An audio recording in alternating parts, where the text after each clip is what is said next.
and Shane had that match at King of the Ring, and which is very well remembered. I mean, that was a crazy match. Is there any like trepidation about doing that with Vince's son? What is that whole experience like to do that match with Shane? Well, Shane is one of those guys that he wants to outdo everybody else, and he gets to the point where he gets a little stupid.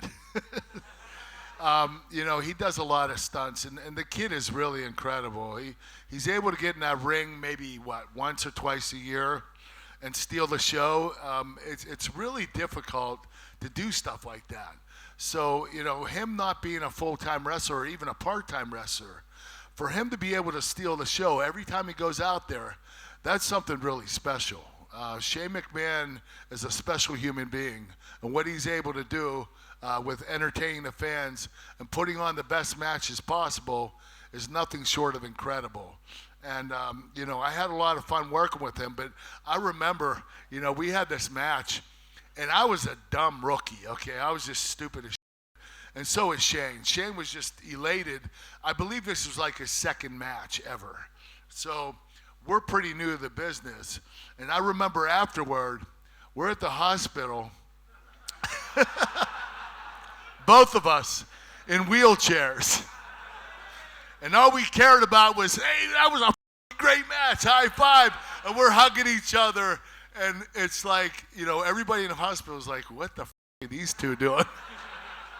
And, Shane and I just celebrated the night. As the night went on, we just celebrated through the night. We had to stay overnight in the hospital because of the shit we did in that match. It was brutal. And that summer, you and Steve Austin both got injured. And then the comedy came in with Jimmy Crack Corn, the sheriff's hats. Who came up with those ideas, and was it easy to sell Steve Austin on doing it? Well, Vince McMahon, Shane or Steve and I both were injured. And Vince McMahon was like, I'm going to be damned if my two top talents aren't on TV. They're sitting at home, nursing their injuries. I need them on TV. So he decided to use Steve and I to do pre-tapes. He didn't know what we were going to do, though. But then Steve, one week he went home from TV. This was right after the pay-per-view when him and I got hurt. And the next TV, he ended up going home, and he was at the airport, and he saw two cowboy hats. One big one and one little one. He said, I know what we're going to do. I know what we're going to do. We're going to give the little one to Kurt and the big one to me. And we're going to have some fun.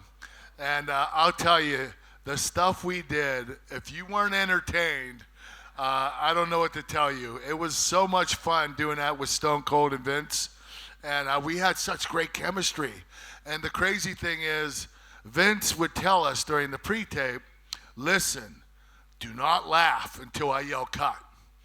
And he said, if you laugh, you're going to owe $2,000 each time. We're going to fine you $2,000. Well, I lost many times because I broke character probably about 7 times. I lost $14,000 to Vince McMahon. It was the funniest shit we ever did in our lives. And then after that, you end up working with him at SummerSlam. You guys have this great match at SummerSlam 2001. And then the next month, right after 9/11, you win the title from him at Unforgiven. It didn't. I mean, how was it working with him in the ring at that point, and the fact that he agreed to put you over? Steve was the best. He was one of the most intense wrestlers I've ever gotten in the ring with. He was a champion at the time. He was a heel, and he was having a great run. And 9/11 occurred, and it was kind of a difficult time for the whole world, to be honest with you, let alone the United States. And I came up with this idea. It's kind of a selfish idea, but I came up with this idea, and I told Vince, I said, 9/11 just occurred. This country needs a shot in the arm. I think if I beat Steve for the world championship, me being the Olympic American hero, I think it would really help the fans. They would have a little boost. And Vince said, well, I ain't part of that. You're going to have to ask Steve Austin if he's going to lose the title. So I had to contact Steve, and I asked Steve, hey, it would be all right if I took your title from you at the next pay-per-view. He said, how long you want it, kid? I said, it doesn't have to be long, just about a week. He goes, okay, we could do that. And we ended up having the match, and I will tell you that Steve Austin is the best in-ring general I've ever been in the ring with. He's able to improvise and change up stuff like nobody else. You know, when you plan your match, 80% of it you plan, you memorize. The other 20% you just kind of go with it and you improvise. With Austin, it's the opposite. You plan 20% and you improvise 80%. Austin is the man. He is one of the best in-ring workers I've ever been in the ring with.